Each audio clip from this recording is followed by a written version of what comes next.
Sebuah insiden penganiayaan terhadap seorang anak menjadi korban pemukulan yang diduga dilakukan oleh Mansur Tarigan, warga Desa Negara Beringin, Kecamatan STM Hilir, Kabupaten Deli Serdang.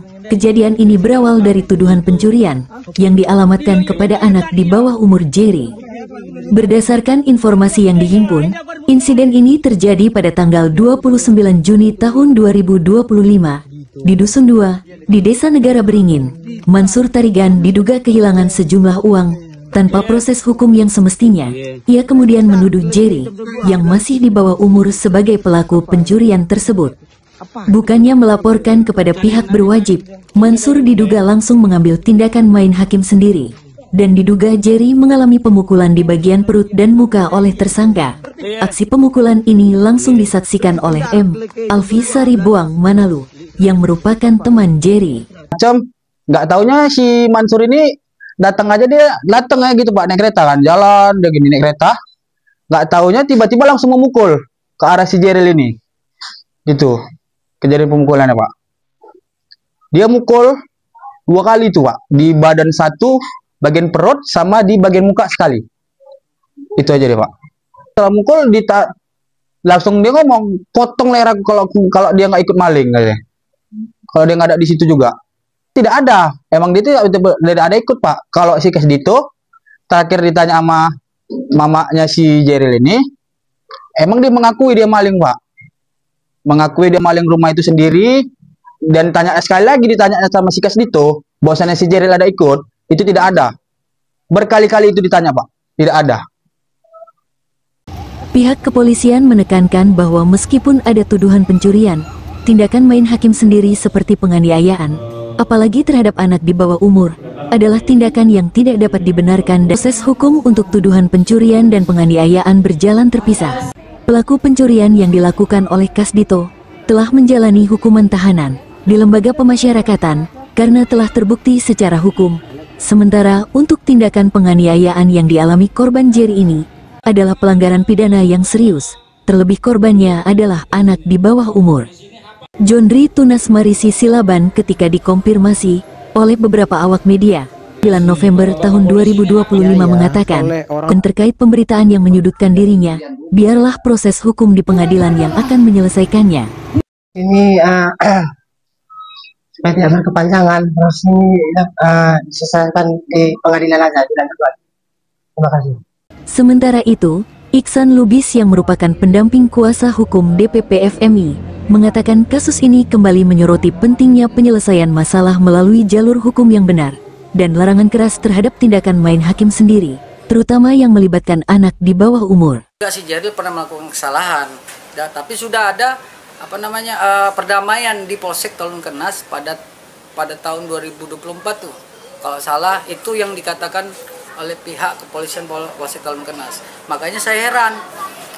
Pembongkaran 3 rumah yang diberitakan itu kok bisa muara ke Jeril, sementara Kasdito sudah mengakui itu semua. Nah, akibat itu terjadilah artinya karena sudah chemistry tidak enak, datanglah saudara Mansur ini mendatangi si Jeril sama kawan-kawannya yang lagi nongkrong. Nah, tadi begitu rame, terjadilah kita bilang dugaan untuk sementara ini dugaan pemukulan terhadap saudara Jeril. Nah, ada saksi mata di mana pemukulan itu di rumah salah satu warga situ, ya kan, sekarang ini menjadi saksi untuk si korban karena dia melihat langsung, dan ada juga beberapa saksi juga yang mengatakan seperti itu adanya pemukulan. Harapan kita ke depannya ya, namanya korban anak ini masih dikategorikan anak di bawah umur, itu sebenarnya itu adalah hak negara yang sudah melindungi hak azazinya untuk tidak boleh terjadi penganiayaan atau kekerasan baik dia anak maupun perempuan. Itu jelas tertera juga di Undang-Undang Dasar 1945, ada juga muncul Undang-Undang Perlindungan Anaknya. Artinya ya kita ya sebagai yang dewasa ya bijak-bijak lah. Kalaupun kita bilang si Jeril itu juga pelaku lah, kita ibarat kata pelaku, kita juga nggak bisa mau menghakimi orang, karena walaupun pencuri hak asasi untuk dia bisa bicara ada pembelaan diri, bukan kita langsung memukuli orang, tidak. Yang bisa memproses hukum itu ya pihak kepolisian. Jadi ya kita harap jangan ada intimidasi terhadap kepolisian. Kami dari lembaga, ya kan, biarlah berjalan kasus ini di kepolisian dan di kejaksaan. Kalau memang pihak saudara Mansur punya fakta kebenaran, kita adu dan kita uji di Pengadilan Negeri Lubuk Pakam nanti. Namanya perkara itu kan harus melengkapi fakta dan kebenaran. Kalau yang pemberitaannya dikatakan dia tidak melakukan pemukulan tapi dia dirugikan karena dia di rumahnya bobol, itu kan harus berdasarkan fakta dan kebenaran.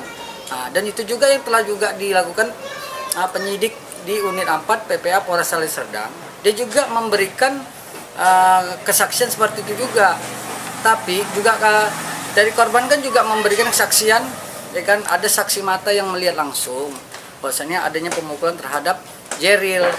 Dan Jeril juga sudah diperiksa oleh Dinas Pemberdayaan Perempuan dan Anak, dan juga orang Dinas Sosial juga turun menyaksikan dalam pemeriksaan BAPIT yang ada di Polres Sali Serdang. Kita lah sebagai lembaga maupun jurnalis seharusnya ya hemat dalam arti cari dulu fakta dan kebenaran itu. Nah, yang mana seharusnya kan dia dapat keterangan dari itu, dia coba datangilah Polsek Talunkenas, bicara dulu coba sama penyidik ini gimana nih, karena orang Polsek Talunkenas juga sudah mengetahui terjadi pemukulan ini. Dia coba dan sudah coba dimediasi, karena tapi saudara Mansur dia itu mengatakan ya saya tidak memukul. Nah, artinya harusnya diberikanlah fakta yang kebenaran itu. Jadi jangan penggiringan opini. Saat ini kalau memang ya kawan-kawan kita di media menaikkan berita itu ada fakta kebenarannya, ya silakan gitu kan. Nanti di pengadilan akan kita buktikan fakta-fakta itu, yang mana yang benar, yang mana yang salah.